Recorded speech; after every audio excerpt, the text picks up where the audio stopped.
Hello, नमस्ते। मैं अपने चैनल घटना नॉलेज पर आप सभी का स्वागत करती हूँ। आज हम लेके आए हिंदी में महत्वपूर्ण प्रश्न जो रिपीटेड हैं और आने वाले परीक्षाओं के लिए भी बहुत ही अहम महत्वपूर्ण हैं। तो आइए चलते हैं सीधे प्रश्नों की तरफ।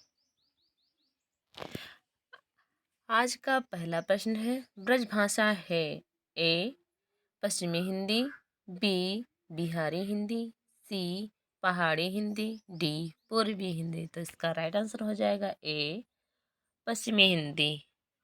अगले प्रश्न की तरफ चलते हैं।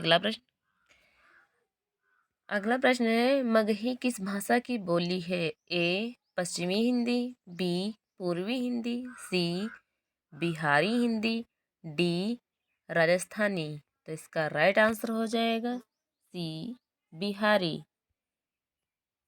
अगला प्रश्न है, हिंदी खड़ी बोली किस अपभ्रंश से विकसित हुई है? ए मागधी, बी सौरसेनी, सी ब्राह्मण, डी अर्धमागधी। तो इसका राइट आंसर हो जाएगा बी सौरसेनी। अगला प्रश्न है, भाषा के आधार पर भारतीय राज्यों की पुनः संरचना की गई थी। भाषा के आधार पर भारतीय राज्यों की पुनः संरचना की गई थी।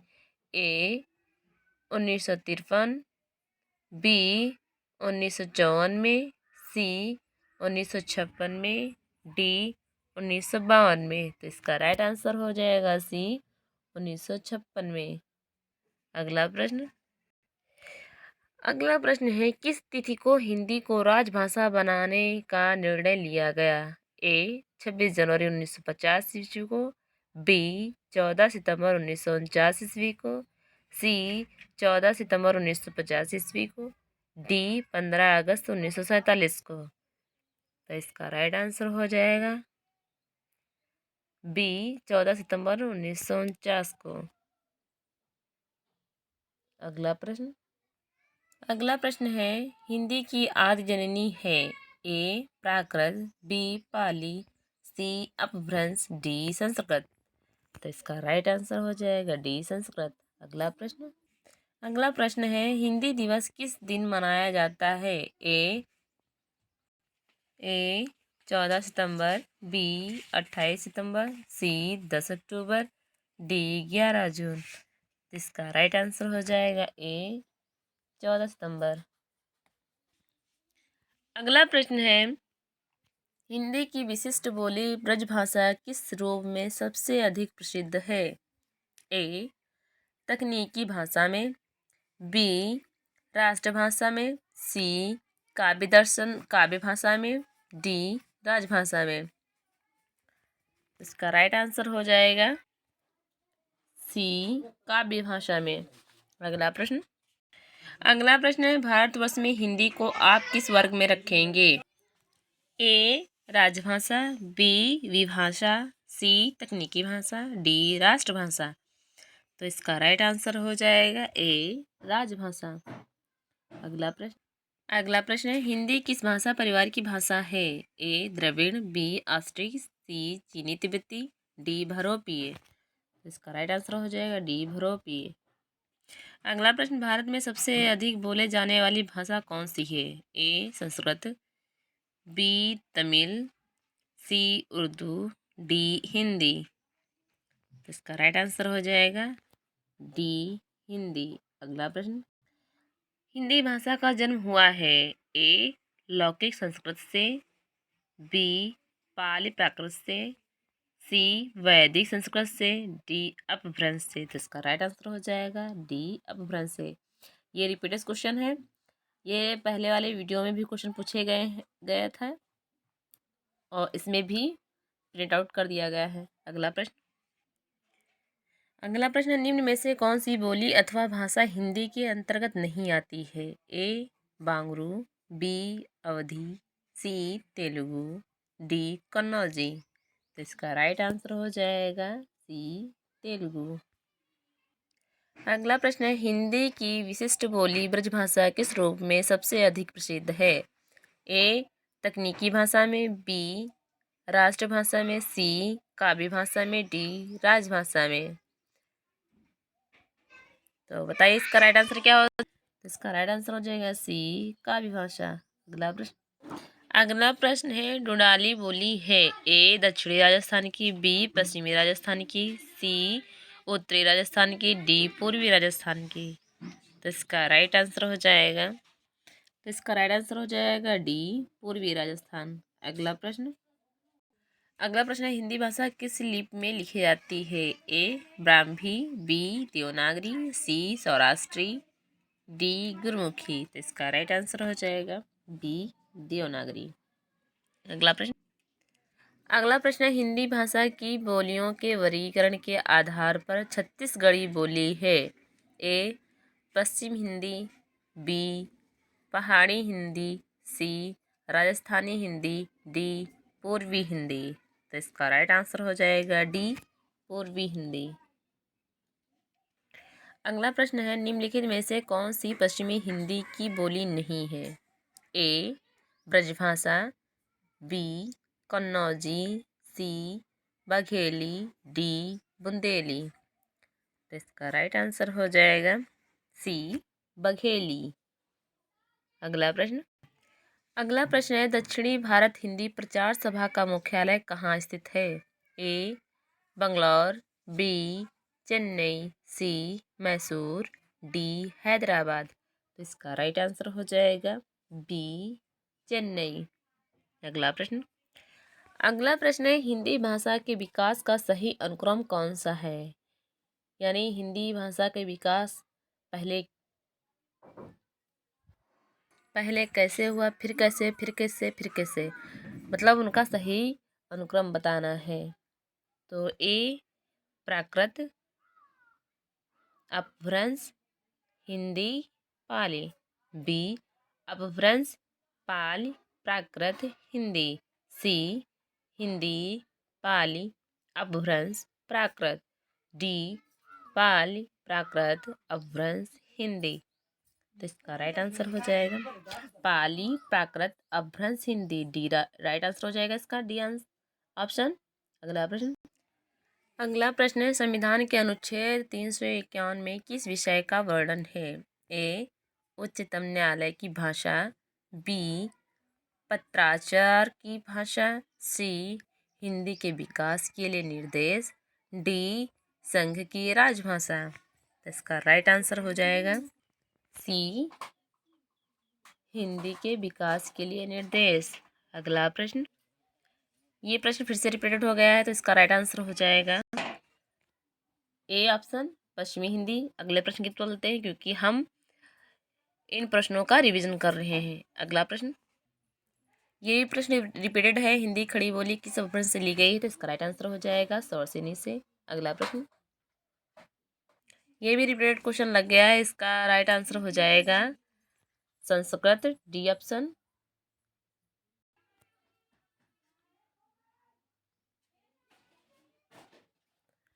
अगला प्रश्न वर्णमाला कहते हैं। ए वर्णों के संकलन को, बी शब्द गणना को, सी वर्णों के व्यवस्थित समूह को, डी शब्द के समूह को। तो इसका राइट आंसर हो जाएगा सी वर्णों के व्यवस्थित समूह को।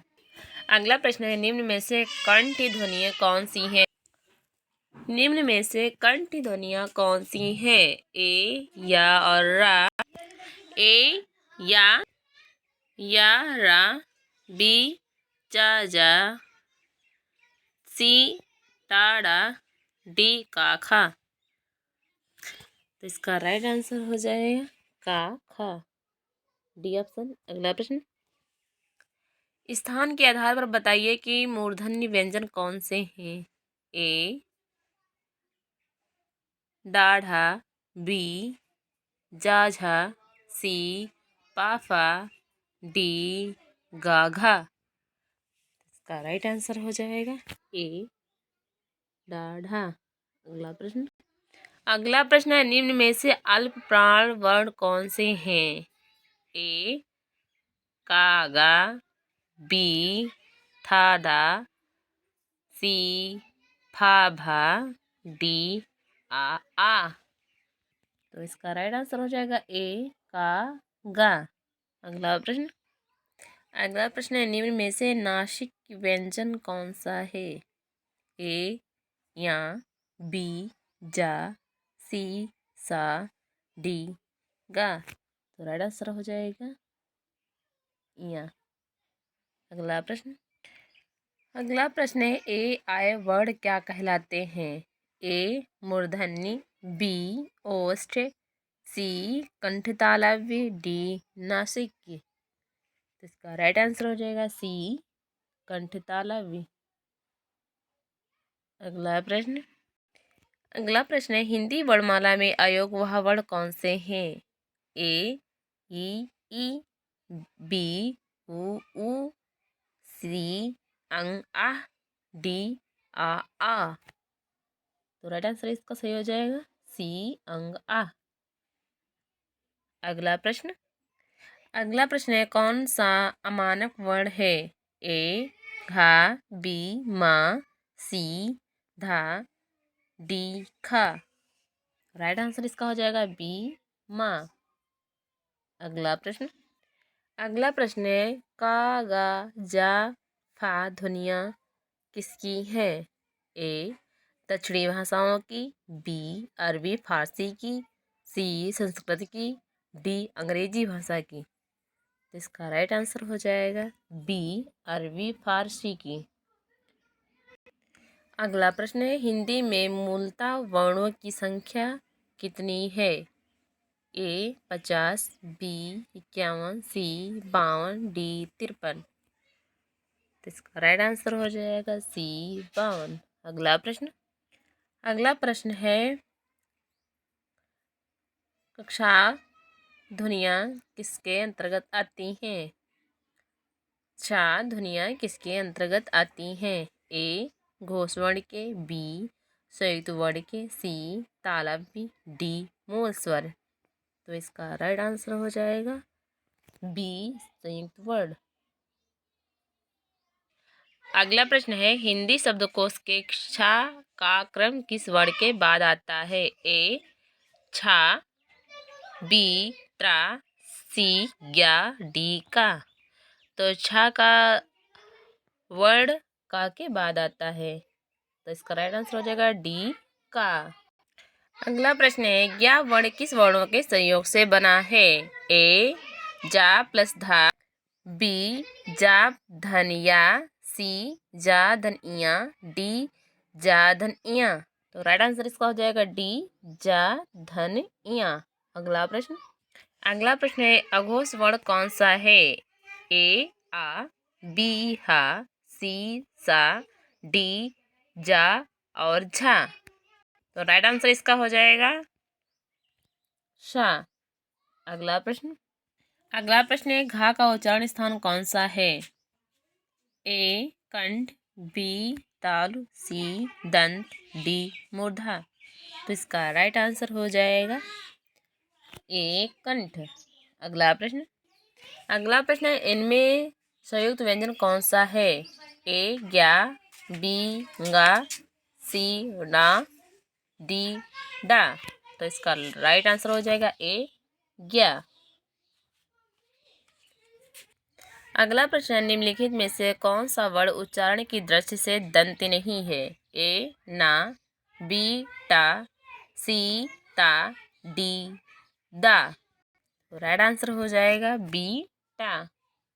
अगला प्रश्न छा वर्ण किसके योग से बना है? ए का धन सा से, बी का धन सा से, सी का धन चा से, डी का धन छा से। तो इसका राइट आंसर हो जाएगा बी का धन सा से। अगला प्रश्न है हिंदी वर्णमाला में स्वरों की कुल संख्या कितनी है? ए 10,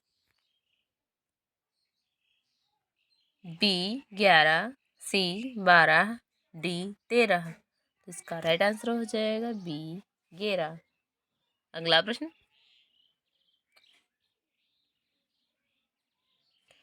निम्नलिखित में कौन सा स्वर नहीं है? ए बी उ, सी या, डी आ। तो इसका राइट आंसर हो जाएगा सी या। अगला अगला प्रश्न, निम्नलिखित में कौन सा टावर का नहीं है? ए ढा, बी ड़ा, सी घा, डी ठा।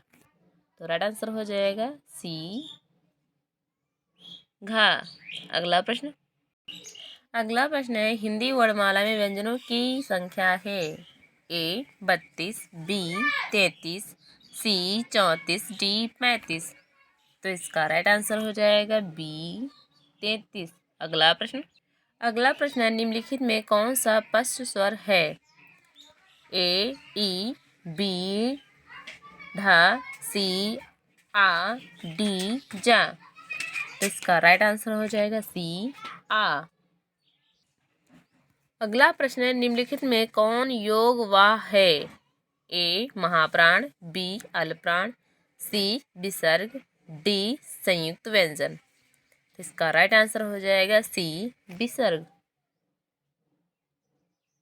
अगला प्रश्न, छा ध्वनि का उच्चारण स्थान है? ए ओष्ठ, बी तालव्य, सी दंत, डी इनमें से कोई नहीं। इसका राइट आंसर हो जाएगा बी तालव्य। अगला प्रश्न है, तालव्य व्यंजन है? ए टा ठा डा ढा, बी पा फा भा, सी चा छा जा झा, डी ता था दा धा। तो इसका राइट आंसर हो जाएगा सी चा छा जा झा। अगला प्रश्न है, या रा ला वा किस वर्ग के व्यंजन है? ए ऊष्म, बी ओष्ठ, सी अंतस्थ, डी तालव्य। तो या रा ला वा ये अंतस्थ है। सी ऑप्शन राइट हो जाएगा। अगला प्रश्न है, अनुनासिक व्यंजन कौन से होते हैं? ए वर्ग के चतुर्थाक्षर, बी वर्ग के तृतीयाक्षर, सी वर्ग के पंचाक्षर, डी वर्ग के प्रथमाक्षर। तो इसका राइट आंसर हो जाएगा सी वर्ग के पंचमाक्षर। अगला प्रश्न, ये रिपीटेड क्वेश्चन फिर से हो गया है। हिंदी वर्णमाला में स्वरों की संख्या होती है बी 11। अगला प्रश्न है, कंठस्थ ध्वनि का उदाहरण है? ए बी और सी तालव्य, डी का। तो कंठस्थ ध्वनि का उदाहरण हो जाएगा बी ऑप्शन। और अगला प्रश्न है, भाषा निर्माण की इकाइयों का सही अनुक्रम है? ए पद वाक्य ध्वनि शब्द, बी शब्द वाक्य ध्वनि पद। क्वेश्चन एक बार फिर से रिपीट कर लेते हैं। भाषा निर्माण की इकाइयों का सही अनुक्रम है? ए पद वाक्य ध्वनि शब्द, बी शब्द वाक्य ध्वनि पद, सी शब्द ध्वनि वाक्य पद, डी ध्वनि शब्द पद वाक्य। तो इसका राइट आंसर लगा हुआ पहले से ही है ध्वनि शब्द पद वाक्य। अगला प्रश्न है, प्रश्न के आधार पर ला किस प्रकार की ध्वनि है? ए उत्क्षिप्त, बी प्रकंपित, सी संघर्षहीन, डी पार्श्विक। तो ला पार्श्विक ध्वनि है। डी ऑप्शन राइट हो जाएगा। अगला प्रश्न है, निम्न में से शुद्ध वर्तनी का चयन कीजिए। ए उन्नति, बी उन्नति, सी उन्नति, डी उन्नति। तो राइट आंसर हो जाएगा सी उन्नति। अगला प्रश्न है, यह रास्ता दुर्गम है, सावधान से चले। तो इसका शुद्ध शब्द बताना है। ए दुर्गम, बी दुर्गम, सी दुर्गम, डी दुर्गम। तो इसका राइट आंसर हो जाएगा बी दुर्गम। आज का ये अंतिम प्रश्न था। अब कल से टॉपिक वाइज क्लासेस चलेंगी हिंदी की। तब तक के लिए जय हिंद, जय भारत।